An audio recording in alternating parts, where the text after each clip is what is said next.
পর্যন্ত ৪৪ জন মারা গেছে পাহাড় ধসে।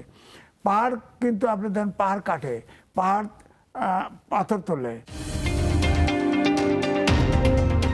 সবসময় শুনেছি যে বৈষম্য বিরোধী আন্দোলন, বৈষম্য দূর করা হবে, একটা জনমানুষের জন্য তরুণরা কাজ করবে, কিন্তু সেই তরুণদের মধ্যে থেকে নির্বাচিত সংসদ সদস্য হান্নান মাসুদ তিনি মাঝ নদী থেকে ফেরি ফিরিয়ে এনেছেন।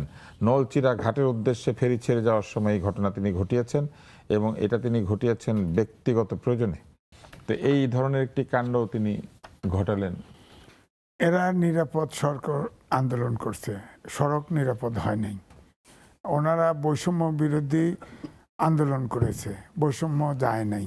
হ্যাঁ, ওনারা কোঠা বিরোধী আন্দোলন করেছে, কোঠা যায় ব্যাপারে কিছু বলে নাই, সংসদে বলে না। কিন্তু সংসদে আপনার কি কি জিনিস চায়, মুক্তিযোদ্ধা হইতে চায়, কয় না আমার বাপ ফ্যামিলিতে 12 জন মুক্তিযোদ্ধা ছিল, তার বাপ মা পূর্ববাসার হয়েছে।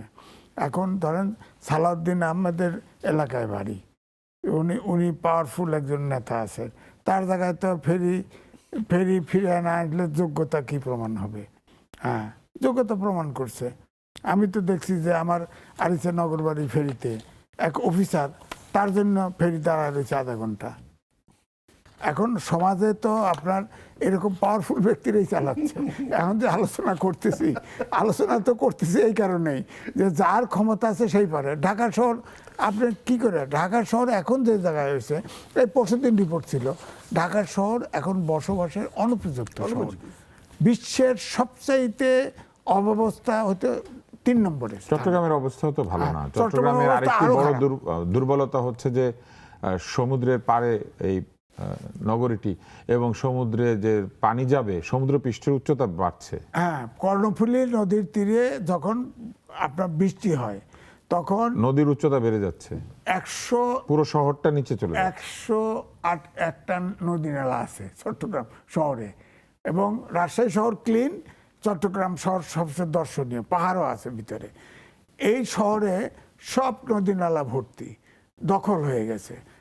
এখন 26টা ড্রেন আছে, নদী নালা 100টার জায়গায় 26টা আর সব দখল হয়ে গেছে। এখন যেটা হয়েছে, বিশেষজ্ঞরা যেটা বলতেছে, ধরেন যে এখন হাইড্রেন করতে হবে, অর্থাৎ এই যে কর্ণফুলী নদী অতিবৃষ্টি হলে পানি ফেপে উপরে উঠে যায়, পানি তো বের হয় না, যা আছে বের হয় না, বরং নদীর পানি ভিতরে ঢুকে। এইটা ক্লিন করে যখন বৃষ্টি হবে তখন পাম্প দিয়ে নদীতে পানি ফেলে দিতে হবে, কারণ তাছাড়া তো উপায় নেই, না পানিতে যাবে না, এবং চাকতাই খালও নাই হয়ে যায়। নাই হয়ে যায়।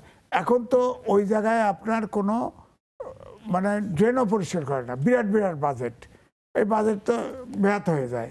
আপনি ধরেন পাহাড়ে আপনি দেখেন প্রায় 44 এ পর্যন্ত 44 জন মারা গেছে পাহাড় ধসে। পাহাড় কিন্তু আপনি দেখেন পাহাড় কাটে, পাহাড় পাথর তোলে, পাহাড়ের মালিকানা ওই যে উপরে পাহাড়ের মানে চূড়ায় যে সাধারণ লোকজন বসবাস করা, ওটা হলো পাহাড় দখল করার জন্যে ওখানে ঘর তুলে রাখে। যখন আবার জুম চাষ হয়, জুম চাষ হলে সব পুরো পোড়া ফেলায়, যত কলমি লতাপাতা। ঢাকাও ডুবে থাকবে, চট্টগ্রামও ডুবে থাকবে।